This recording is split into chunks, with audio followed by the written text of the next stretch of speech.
Hello everyone and welcome to Law for All. In today's video we are going to be learning about drafting of conveyances in India. Now what is a conveyance, you ask?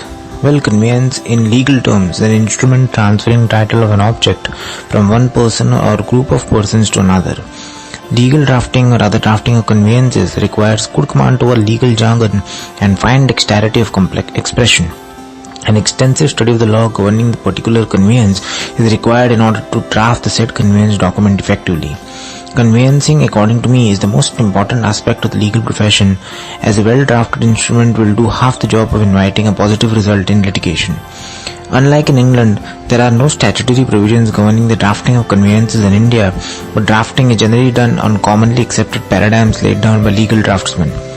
Let us first understand the common terminologies used in the field of legal conveyancing and their meanings, that is execution, attestation and registration. Execution is essentially signing the document by the parties of the document in the presence of two competent witnesses. Parties are expected to read the instrument thoroughly before affixing their signature or thumb impression on the document.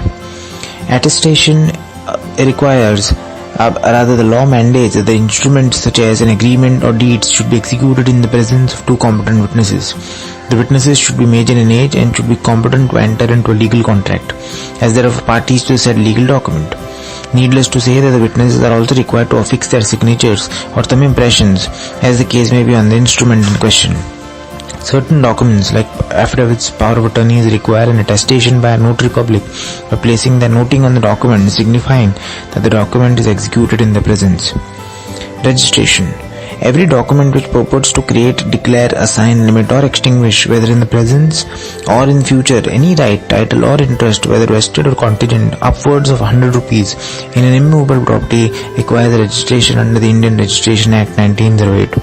The purpose behind registration of a document is to keep a record of the instrument of conveyances so executed and to preserve the record of their execution in perpetuity.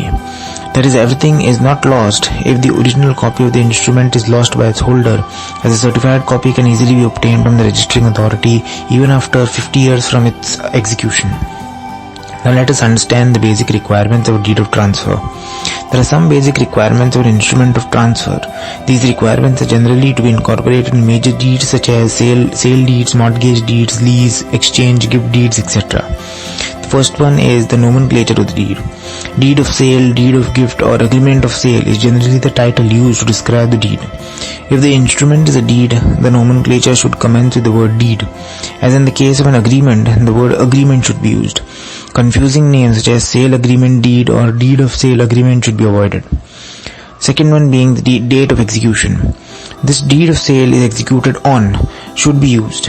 The date of execution of a document is most material for the purpose of construing the period of limitation, transfer of title and generally making the date on which the instrument is to come into effect.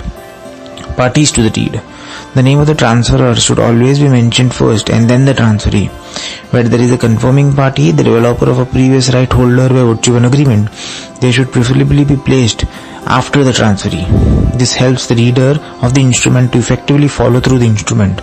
While describing a party, the names of the person should be mentioned first, followed by his father's name, his age, his marital status and his occupation. If the person is a foreign national, then his nationality and then his address.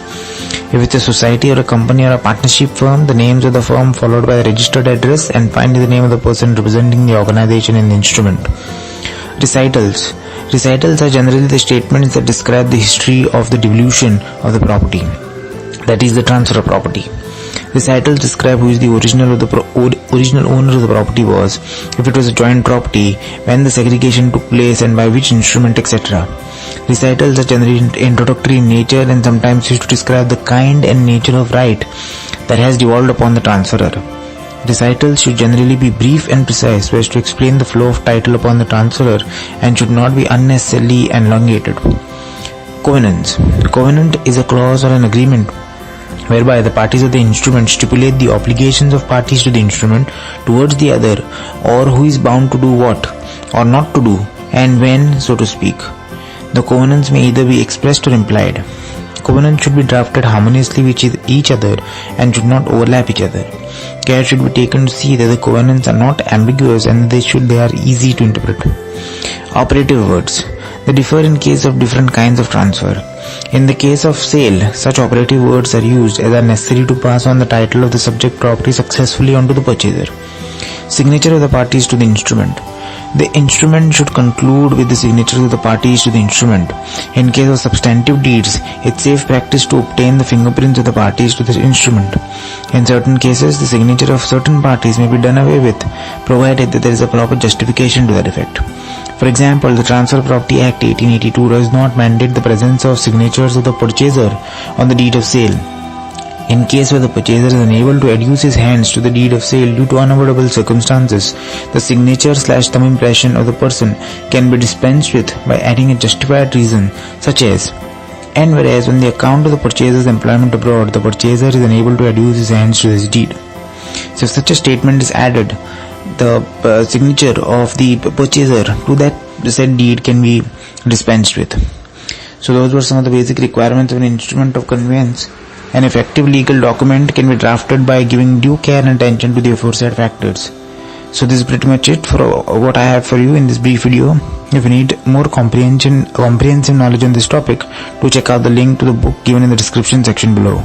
Thank you so much for watching. Also consider subscribing to this channel for more such videos. Thank you.